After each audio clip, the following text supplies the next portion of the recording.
चलिए एक और बड़ी खबर से आपको रूबरू करवा देते हैं। ऑपरेशन सिंदूर पर सर्वदलीय बैठक जारी है। बैठक में विपक्षी नेता भी मौजूद हैं। रक्षा मंत्री राजनाथ सिंह की अध्यक्षता में ये बैठक हो रही है। राजनीतिक दलों को ऑपरेशन सिंदूर की जानकारी दी जा रही है। बड़ा अपडेट आपको बता रहे हैं। ऑपरेशन सिंदूर पर सर्वदलीय बैठक जारी। बैठक में विपक्षी नेता भी मौजूद। रक्षा मंत्री राजनाथ सिंह की अध्यक्षता में बैठक हो रही है। राजनीतिक दलों को ऑपरेशन सिंदूर की जानकारी दी जा रही है। और ज्यादा जानकारी के लिए हमारे साथ लगातार एसोसिएट एडिटर प्रदीप कुमार बने हुए हैं। प्रदीप, ऑपरेशन सिंदूर पर सर्वदलीय बैठक जारी है। बैठक की अध्यक्षता राजनाथ सिंह कर रहे हैं और बैठक में विपक्षी नेता मौजूद हैं। तो ये बैठक कितनी महत्वपूर्ण बताई जा रही है?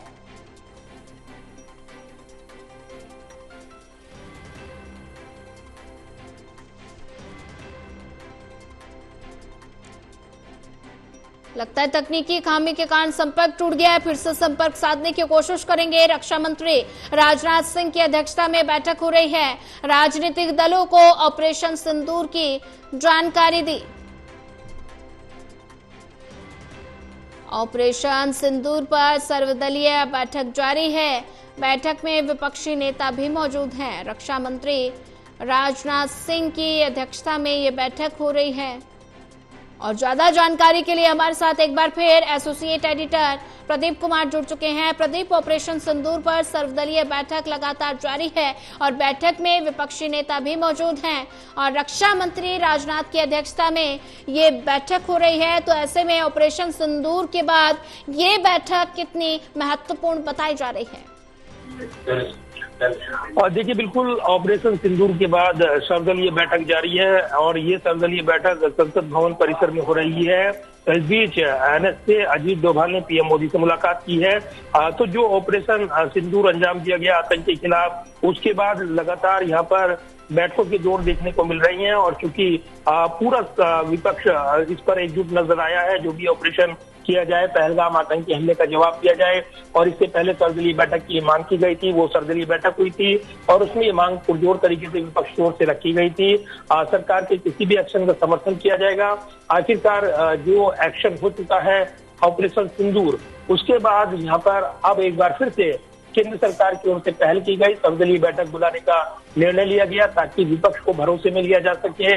उनको ब्रीफ किया गया है रक्षा मंत्री राजनाथ सिंह की ओर से।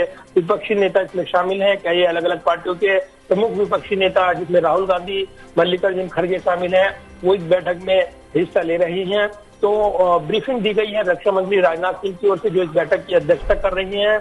और जो पूरा ऑपरेशन अंजाम दिया गया है ऑपरेशन सिंदूर, उसके बारे में जानकारी देते हुए बताया गया है कि कैसे इस ऑपरेशन को अंजाम दिया गया। भारत के आगे की खासतौर से जो रणनीति इस लिहाज से कि अब सुरक्षा उपाय क्या हो और जो पूरा भरोसा है विपक्ष का वो बना रहे। तो कहीं ना कहीं ये एक बड़ी बैठक है, सर्वदलीय बैठक, और इस बैठक में एकजुटता नजर आ रही है सत्ता पक्ष विपक्ष के बीच, क्योंकि देश की सुरक्षा का सवाल है और हर दल सरकार के एक्शन का समर्थन कर रहा है। जी बिल्कुल प्रदीप कुमार जी, अगर बात की जाए तो ऑपरेशन सिंदूर के बाद सभी राजनीतिक दल जो हैं वो लगातार केंद्र सरकार को समर्थन देने की बात कह रहे हैं और साथ ही भारतीय सेना की लगातार सराहना की जा रही है। तो ऐसे में जो विपक्षी नेता हैं वो लगातार केंद्र सरकार के साथ नजर आ रहे हैं। तो इस बीच ये बैठक काफी महत्वपूर्ण बताई जा रही है। तो ऐसे में राजनीतिक दलों को ऑपरेशन सिंदूर की जानकारी इस बैठक में दी जा रही है। तो और आगे क्या कुछ रणनीति रहने वाली है? देखिए, बिल्कुल रणनीतिक तौर पर जो बैठकों के दौर देखने को मिल रही है, उसमें कोई भी यहाँ पर मौका ना मिले दुश्मन देश को, और खास तौर से पलटवार का मौका।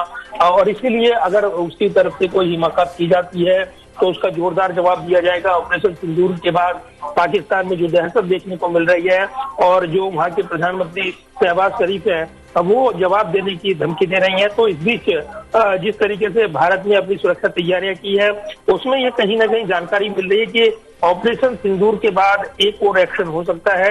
आज लाहौर में धमाके सुने गए हैं और जिस तरीके से धमाके के बाद तस्वीरें सामने आई हैं वो बताती हैं कि पाकिस्तान में किस तरीके से अफरा तफरी का माहौल बड़े शहरों में खासतौर से जो आतंकी गढ़ रही हैं वहां पर देखने को मिल रहा है।